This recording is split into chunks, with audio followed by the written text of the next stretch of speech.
We welcome you to the Divine Connection. Divine connection में हम आपका स्वागत करते हैं। It's a 30-minute program where we stress that God's Word and the connection with God is crucial for a better life in this world. ये 30 minute का programme है जिसमें हम जोर देते हैं कि परमेश्वर का वचन और हमारा परमेश्वर के साथ में जो संपर्क है वो इस संसार में हमारे जीवन के लिए बहुत ही जरूरी है। If you are a regular viewer of our program, you probably have heard we say this many a time. अगर आप हमारे प्रोग्राम को नियमित रूप में देखते हैं तो आपने सुना होगा कि हमने ये कई बार कहा है। But we want to again wish you all a very happy new year, and I believe that we can wish happy new year all through this month.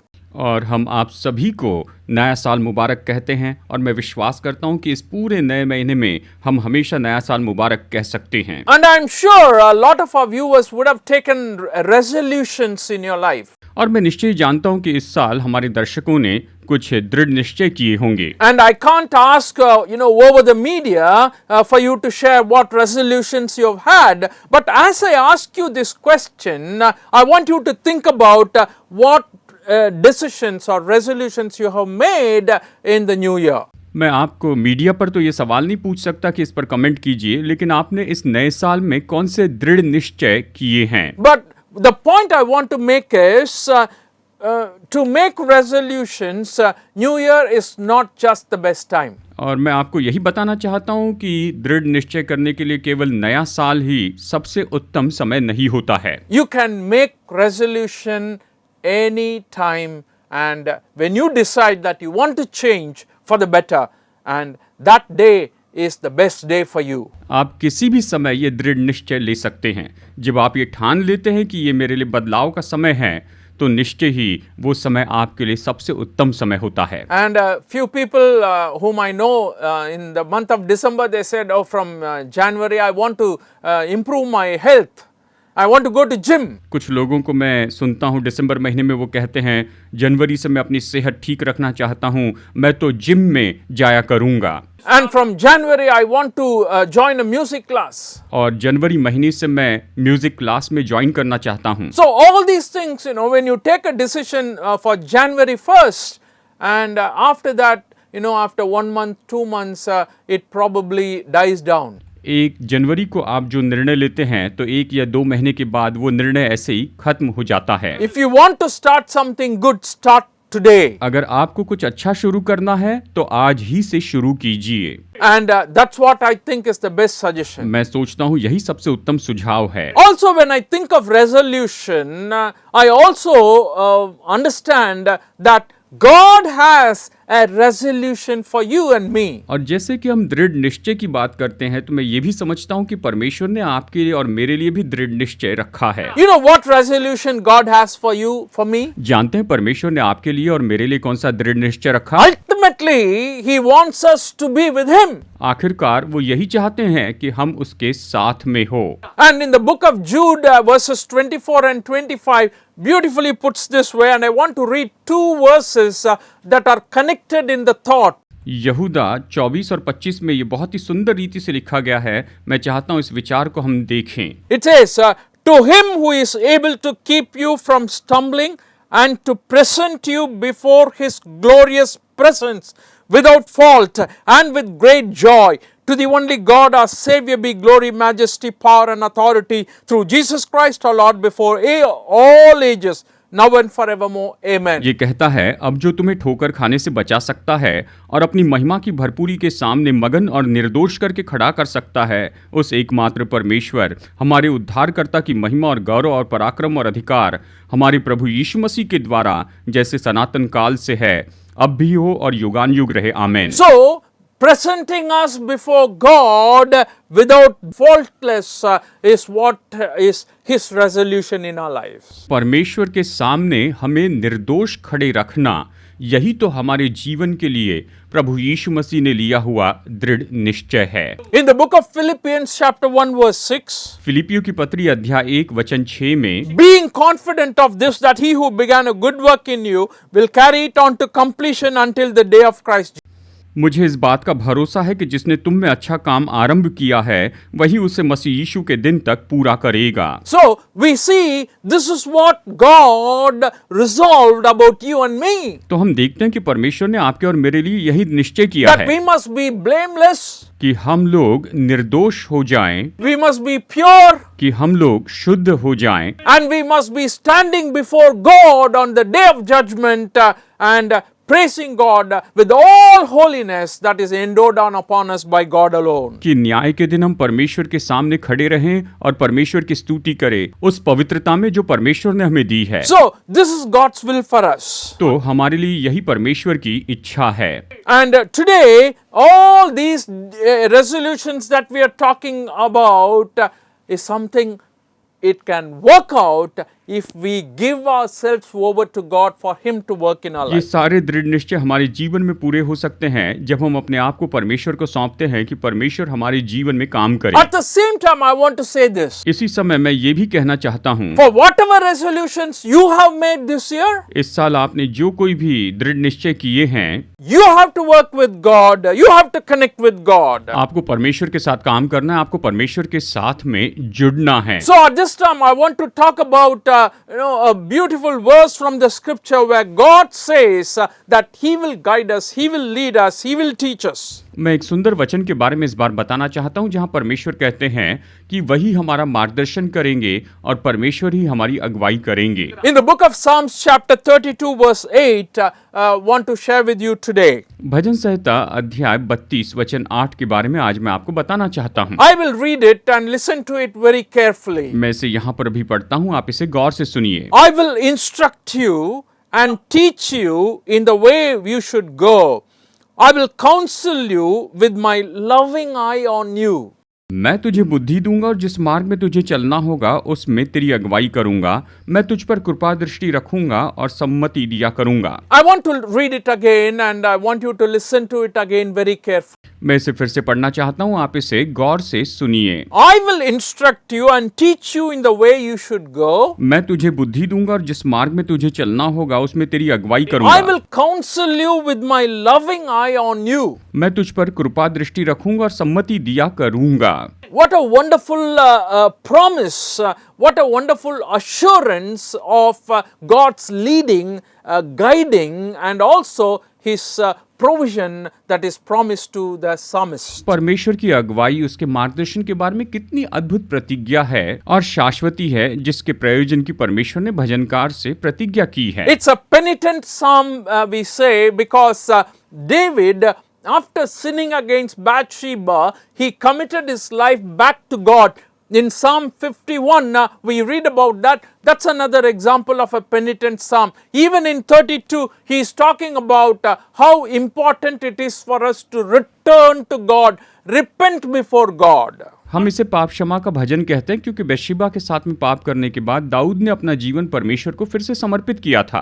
भजन 51, भजन 52 भी इसी तरह के क्षमा प्राप्ति के भजन हैं कि पश्चाताप करना कितना जरूरी है। If you read the psalm quietly and slowly, when at your leisure time, you will definitely be enriched, and I advise you to do that when time permits. जब आपके पास में खाली समय हो तो मैं आपको सुझाव दूंगा कि आप निश्चय इसे पढ़िए, आप निश्चय इससे आशीष पाएंगे।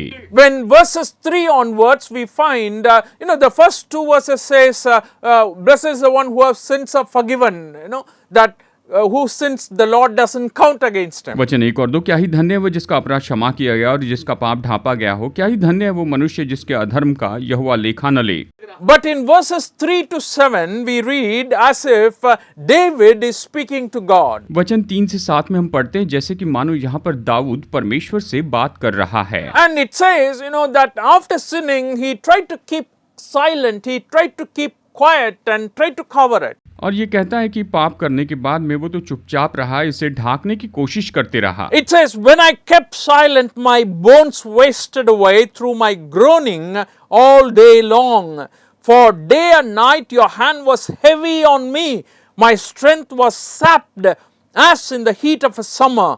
then I acknowledged my sin to you and did not cover up my iniquity. I said, I will confess my transgressions to the Lord, and you forgave the guilt of my sin. Therefore, let all the faithful pray to you while you may be found. Surely, rising of the mighty waters will not reach them. जब मैं चुप रहा तब दिन भर कराहते कराहते मेरी हड्डियां पिघल गई, क्योंकि रात दिन मैं तेरे हाथ के नीचे दबा रहा और मेरी तरावट धूपकाल की सी झुर्राहट बनती गई। जब मैंने अपना पाप तुझ पर प्रकट किया और अपना अधर्म न छिपाया और कहा मैं यहोवा के सामने अपने अपराधों को मान लूंगा, तब तूने मेरे अधर्म और पाप को क्षमा कर दिया। इस कारण हर एक भक्त तुझसे ऐसे समय में प्रार्थना करे जबकि तू मिल सकता है। निश्चय जब जल की बड़ी बाढ़ आए तो भी उस भक्त के पास न पहुंचेंगी। इस तरह कहता है। And 7th verse says, you are my hiding place. You will protect me from trouble and surround me with songs of deliverance. वचन 7 कहता है, तू मेरे छिपने का स्थान है, तू संकट में मेरी रक्षा करेगा, तू मुझे चारों ओर से छुटकारे के गीतों से घेर लेगा। So David basically pours out his heart to God openly. तो सामान्य रूप में दाऊद यहाँ पर खुले रूप में अपने हृदय को परमेश्वर के सामने उंडेलता है। He realized that covering up the sins is not going to be helpful. वो ये जानता है कि अपने पापों को ढांपना तो ये मददगार नहीं होगा। He knew fully well that he has to openly share with God everything that happened in his life. वो अच्छे से जानता था कि जो कुछ उसके जीवन में हुआ है उसे खुले रूप में परमेश्वर को बताना होगा। Because when he covered up, he says it was heavy on him, his bones wasted away. क्योंकि जब वो इसे छिपा रहा था वो कहता है ये मुझ पर भारी हो गया और मेरी हड्डियां पिघलने लगी। And that's when he confessed to God and opened to God all his heart, and that's when God spoke back. और तभी तो उसने परमेश्वर के लिए अपने हृदय को खोला और उस समय परमेश्वर ने उससे बातें की। So what we saw just now is what David spoke to God. तो हमने देखा कि दाऊद ने परमेश्वर से क्या कहा। And in verses 8 to 9 we read where God speaks to David. वचन 8 और 9 में हम पढ़ते हैं कि यहाँ पर परमेश्वर ने दाऊद से क्या कहा है, इसे हम देख सकते हैं। He says, I will instruct you and teach you in the way you should go. I will counsel you with my loving eye on you. मैं तुझे बुद्धि दूंगा और जिस मार्ग में तुझे चलना होगा उसमें तेरी अगुवाई करूंगा। मैं तुझ पर कृपा दृष्टि रखूंगा और सम्मति दिया करूंगा। In the 9th verse he says, do not be like the horse or the mule which have no understanding, but must be controlled by bit and bridle, or they will not come to you. वचन 9, तुम घोड़े और खच्चर के समान न बनो जो समझ नहीं रखते, उनकी उमंग लगाम और रास से रोकनी पड़ती है, नहीं तो वे तेरे वश में नहीं आने के। What a wonderful relationship that we are witnessing in this passage. इस वचन में हम कितने सुंदर संबंध को देखते हैं। A relationship, even when a person has sinned and went against God, when he returns to him with all humility and in open heart, when he confessed, God is willing to accept him and God is willing to lead him, help him, guide him. ऐसा संबंध जबकि कोई पाप करता है फिर भी परमेश्वर उसे क्षमा करते हैं और उसकी अगुवाई करने में उसकी मदद करते हैं। Our God is a real God. हमारे परमेश्वर सच्चे परमेश्वर हैं। He is a relational God. वो संबंध वाले परमेश्वर हैं। He is someone who speaks to you now. वो अभी आपसे बातें करने वाले He हैं। can speak to you tomorrow. वो कल भी आपसे बातें And करते that's the हैं। kind of God we are talking about. हम इस परमेश्वर के बारे में कह रहे He हैं। is one who spoke to David in the psalm. उसने इस भजन में दाऊद से बातें की। He says, I will teach you, I will guide you. उसने कहा मैं तुम्हें सिखाऊंगा, तुम्हारा मार्गदर्शन करूंगा। Psalm 32:8 is a beautiful verse that talks about God's relationship with all of us. भजन 32:60 बहुत ही सुंदर भजन है। ये हम सबका परमेश्वर के साथ के संबंध के बारे में बताता है। And the first thing I want to share with you from that verse is the Lord will teach you all through this new year. पहली बात मैं आपको ये बताना चाहता हूँ कि इस पूरे नए साल में परमेश्वर निश्चय ही आपको सिखाते चले जाएंगे। The very first sentence in that verse says, I will instruct you and teach you in the way you should go. पहली बात ये कहता है मैं तुझे बुद्धि दूंगा और जिस मार्ग में तुझे चलना होगा उसमें तेरी अगुवाई करूंगा। Why do we need a way? हमें मार्ग की जरूरत क्यों Why है? God has to teach that to us? क्यों परमेश्वर को ये हमें सिखाना होगा? Simply because He knows everything about us. बस केवल यही कि वो हमारे बारे में सब कुछ जानते हैं। In the book of Psalm 139 we read that the Lord knows everything about us. भजन संहिता 139 में हम पढ़ते हैं कि परमेश्वर हमारे बारे में सब कुछ जानते हैं। Oh Lord, you have searched me and you have known me, according to the psalmist, it says. भजनकार ये कहता है, परमेश्वर तूने मुझे जांचा और तू मेरे बारे में सब कुछ जानता You है। know when I sit, you know when I rise. तू मेरा उठना बैठना जानता है। You know, even if I go to the bottom of the earth and lie down, there your presence is there. यदि मैं अपना बिछौना अधोलोक में बिछाऊं तो वहां भी तू Where है। can I go and hide myself from your spirit? मैं तेरी आत्मा से भागकर किधर जाऊं, इस तरह कहता है। You know, that kind of a God we have, and that's why we say He is ready and He is willing to guide us. जानते हैं हमारे परमेश्वर इस तरह के हैं और इसीलिए हम कहते हैं कि वो तैयार है हमारा मार्गदर्शन करने के I want लिए। to point out a few verses where how God's teaching is affected in our life. मैं कुछ वचनों से आपको बताना चाहता हूं कि कैसे परमेश्वर की शिक्षा हमारे जीवन में प्रभावी होती है। Isaiah chapter 48 verse 17. यशायाह 48 वचन 17। Listen to this very carefully. इसे गौर से सुनिए। This is what the Lord says, your Redeemer, the Holy One of Israel. I am the Lord your God, who teaches you what is best for you, who directs you in the way you should go. यहोवा जो तेरा छुड़ाने वाला और इस्राएल का पवित्र है वो यूं कहता है, मैं ही तेरा परमेश्वर यहोवा हूँ जो तुझे तेरे लाभ के लिए शिक्षा देता हूँ और जिस मार्ग से तुझे जाना है उसी मार्ग पर तुझे ले चलता हूँ। इस तरह से वचन कहता है। It is important and you have to note this word very strongly in this verse. ये शब्द इस वचन में बहुत ही महत्वपूर्ण है, आप इस पर गौर कीजिए। I am the Lord your God who teaches you what is best for you, what is most useful for you. मैं ही तेरा परमेश्वर यहोवा हूँ जो तुझे तेरे लाभ के लिए शिक्षा देता हूँ, जो तुम्हारे लिए उपयोगी सिखाता You हूँ। know why? Because you do not know what is best for you. जानते हैं क्यों? क्योंकि आप नहीं जानते कि आपके लिए सबसे उत्तम क्या है। You know something in your life. आप अपने जीवन में कुछ जानते You हैं, don't know everything about your own life. लेकिन आप अपने जीवन के बारे में सब कुछ नहीं जानते हैं। Even others do not know. यहाँ तक कि दूसरे भी नहीं That's जानते। why I said God knows everything about you and only He can teach you correctly. He can teach you as you have to go to the best of our future.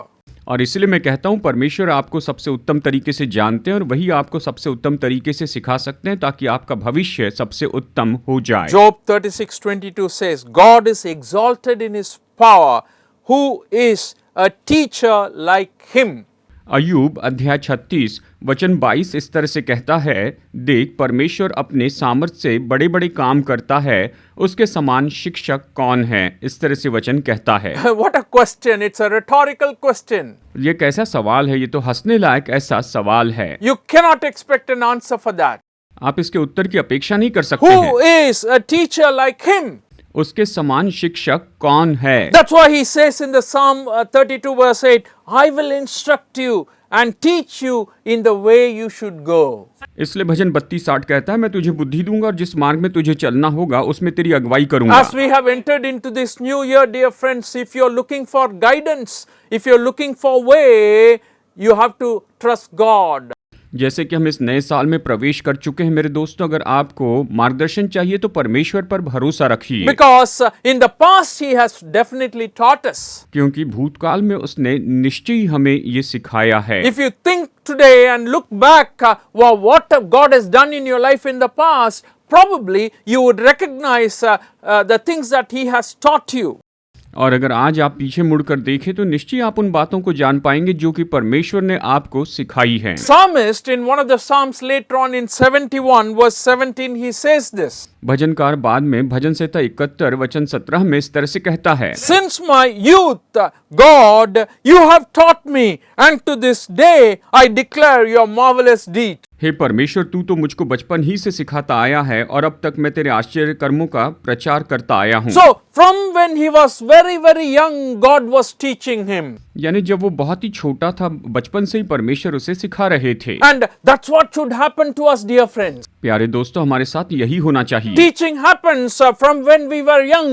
जब हम छोटे होते हैं तभी से शिक्षा शुरू होती है। That's why I tell our little children in our churches, in our relationships, we say, teach your little children the words of God from when they were young or they are young. और इसलिए हमारे church में, हमारे रिश्तेदारों में हम कहते हैं कि जबकि बच्चे छोटे ही हैं, उन्हें परमेश्वर का वचन सिखाइए। And the assurance God gives from this verse is, He will teach you this year. और इस वचन से वो हमें शाश्वती देते हैं कि इस साल परमेश्वर आपको शिक्षा देंगे। And the word of God assures us nobody can teach like. और परमेश्वर का वचन सिखाता है कि उसके जैसे कोई शिक्षक नहीं है। And the Bible also says, according to this, He will teach what is best for you. और इस वचन के अनुसार बाइबल कहती है कि जो आपके लिए सबसे उत्तम है वही आपको सिखाएंगे। What an amazing God we have. हमारे परमेश्वर कितने Should अद्भुत we हैं। not give Him thanks? क्या हमें उसे धन्यवाद नहीं And देना in this चाहिए? new year, this verse assures us that, hey, we have a God who promises us to teach us. इस नए साल में हमें खुद को शाश्वती देनी चाहिए कि हमारे परमेश्वर ऐसे हैं जो प्रतिज्ञा करते हैं कि वो हमें सिखाएंगे। Also, at the same time, when you read this verse, it shows that He will teach you and show you the way you should go. इस वचन को जब आप पढ़ते हैं तो ये कहता है कि वो आपको शिक्षा देंगे, सिखाएंगे और जिस मार्ग में आपको जाना चाहिए उसे बताएंगे। You know, teaching is one thing, and showing a path, showing the way where you should go is very, very important in our lives. देखिए, सिखाना तो एक बात है, लेकिन जिस मार्ग पर हमें चलना चाहिए वो मार्ग दिखाना हमारे जीवन में बहुत महत्वपूर्ण And है। God shows that way to us. और परमेश्वर वो मार्ग हमें दिखाते हैं। Very often we want to go in the own path that we have chosen. अक्सर हम अपने मार्ग जो हमने चुने हैं उस पर जाना चाहते हैं। And sometimes the paths that we have chosen are very, very hard and rugged. और कई बार जो मार्ग हम चुनते हैं वो बहुत ही मुश्किल और कठोर होता है। And even sometimes God may allow us to go through such paths. और कई बार परमेश्वर हमें ऐसे मार्गों से जाने की अनुमति देते हैं। But those may not be, like the paths that we have chosen may not be the best paths for our life. लेकिन जो मार्ग हमने चुन लिए हैं शायद वो हमारे जीवन के लिए सबसे उत्तम मार्ग तो नहीं है। The book of Proverbs beautifully says in 3, 5 and 6, नीति वचन 3, 5 और 6 में बहुत ही सुंदर रीति से कहता है, Trust in the Lord with all your heart and lean not on your own understanding. In all your ways submit to Him and He will make your paths straight. तू अपनी समझ का सहारा न लेना वरन संपूर्ण मन से यहोवा पर भरोसा रखना, उसी को स्मरण करके सब काम करना, तब वो तेरे लिए सीधा मार्ग निकालेगा। इस तरह कहता है। So when He is showing the path may be rugged, but He goes ahead of us to make it straight. तो जब वो मार्ग दिखाते हैं तो शायद हो सकता है कि वो टेढ़ा मेढ़ा हो, लेकिन वो हमारे आगे जाते हैं ताकि उस मार्ग को सीधा करें। Therefore, when He tells you go this way, it is better that we obey. और इसलिए जब वो आपसे कहते हैं कि तुम इस मार्ग में जाओ तो अच्छा है कि हम उसकी आज्ञा मानें। And if you don't go that way, God may have to take disciplinary action. अगर आप उस मार्ग में नहीं जाते हैं तो परमेश्वर को अनुशासन के काम करने पड़ते हैं। Because in the 9th verse of 32nd chapter, He says, Do not be like the horse or the mule, which have no understanding, but must be controlled by bit and bridle, or they will not come to you. क्योंकि भजन 32:9 कहता है, तुम घोड़े और खच्चर के समान न बनो जो समझ नहीं रखते, उनकी उमंग लगाम और रास से रोकनी पड़ती है, नहीं तो वे तेरे वश में नहीं आने के। इस तरह कहता है। Yeah, these animals are controlled by a bit in their mouth. इन जानवरों के मुंह में लगाम लगाकर इनके ऊपर नियंत्रण किया जाता है। The bit and bridle helps the man who is controlling it to turn left, right and go straight, and all this way. The path is led that way. लगाम से ही उस पर नियंत्रण किया जाता है कि दाहिने या बाएं मुड़े या सीधा जाए। So what God is saying is, you don't have to have that kind of a chastening. Rather, you be obedient to my leading and my guidance. परमेश्वर कहते हैं कि तुम इस तरह की ताड़ना को मत पाओ, लेकिन अच्छा है कि तुम मेरे मार्गदर्शन के आज्ञाकारी बने So रहो। what we understand here is we have to cooperate with God as we walk along. तो हम यहाँ पर एक बात समझते हैं, जैसे कि हम आगे बढ़ते हैं हमें परमेश्वर के साथ में चलना चाहिए। And God shows us the correct path, but if we do not willingly go in that path, then we end up in trouble. परमेश्वर हमें सही मार्ग बताते हैं, लेकिन हम अपनी इच्छा से उस मार्ग में नहीं जाएंगे तो परेशानी में In पड़ेंगे। reality, the believers in Jesus Christ today are guided by the Holy Spirit. वास्तविकता में आज विश्वासी पवित्र आत्मा के मार्गदर्शन में चलता है। In the book of John chapter 14 verse 26 and also John 16:13, I will read only one because of time. John 16:13, but when He, the Spirit of truth comes, He will guide you into all the truth. He will not speak on His own, He will speak only what He hears, and He will tell you what is yet to come. यूहन्ना 14:26 साथ ही यूहन्ना 16:13 कहता है, परंतु जब वो अर्थात सत्य का आत्मा आएगा तो तुम्हें सब सत्य का मार्ग बताएगा, क्योंकि वो अपनी ओर से नहीं कहेगा परंतु जो कुछ सुनेगा वही कहेगा और आने वाली बातें तुम्हें बताएगा। The words that I want you to note in this verse is, when the Spirit of truth comes, He will guide you into all the truth. इस पर गौर कीजिए कि जब सत्य का आत्मा आएगा तो तुम्हें सब सत्य का मार्ग बताएगा, इस तरह ये कहता है। My dear friends, I need that guidance. मेरे प्यारे दोस्तों, मुझे खुद ऐसे मार्गदर्शन की जरूरत है। If you think you need, definitely it is important that you turn to God right now. अगर आपको लगता है आपको भी जरूरत है तो अच्छा है कि इस समय आप परमेश्वर की ओर मुड़ You have जाएं। to ask Him, Lord, you show me the way.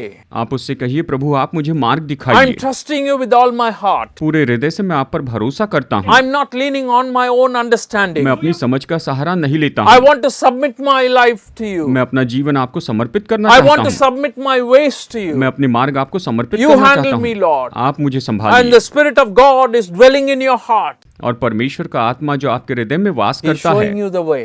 वो आपको मार्ग दिखाएगा। And it's reality, dear friends. और ये वास्तविकता है दोस्तों। And very, very importantly, I want to share with you this third thing found in this verse. और इस वचन में तीसरी बात जो मैंने पाई है, ये बहुत ही महत्वपूर्ण है, जो मैं बताना चाहता The हूँ। Lord will counsel you through this year. इस पूरे साल भर परमेश्वर आपको सलाह देते रहेंगे। I like this word very, very much because it says, I will counsel you with my loving eye on you. मैं तुझ पर कृपा दृष्टि रखूंगा और सम्मति दिया करूंगा। And this shows that this counsel that God gives to us is of an intimate nature. और ये बताता है कि परमेश्वर जो सम्मति देते हैं वो तो बहुत ही उसके स्वभाव के अनुसार है। And an object is not counseling you. और देखिए, कोई वस्तु आपको सलाह नहीं देती है। Artificial intelligence is not counseling you. Artificial intelligence आपको सलाह नहीं देती है, एआई आपको सलाह नहीं देती है। It is not a distant individual who is counseling you. ना ही किसी दूर का कोई व्यक्ति आपको सलाह दे रहा है। Someone who is very, very close, someone who is very, very near to you. Eye to eye counseling is what this verse is talking about. लेकिन ऐसा व्यक्ति जो कि आपके बहुत ही करीब है, जो बिल्कुल आपके सामने है, वो आपको सलाह दे रहा है, इसके बारे में ये कहता है। What an amazing God we have. हमारे परमेश्वर कितने अद्भुत हैं। He wants to counsel you. वो आपको सलाह देना चाहते हैं। He knows you. वो आपको जानते हैं। He knows you by name. वो आपके नाम से आपको Want जानते to हैं। finish with John 10:3-4. यूहन्ना 10:3 और 4 पढ़ के संदेश खत्म करना He is our चाहूंगा। good shepherd.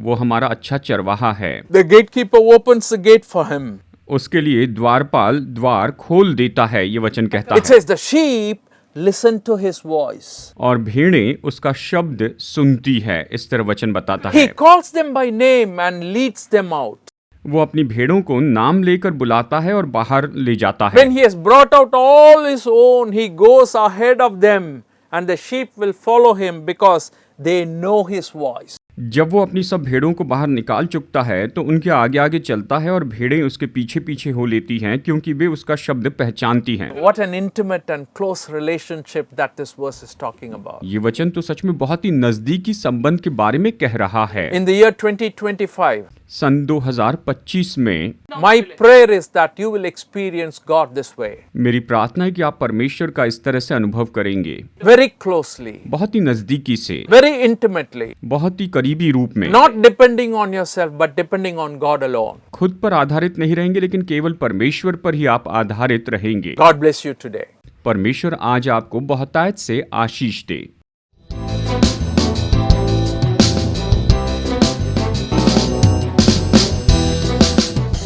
Study the Word of God in a private and personal way through our online study website.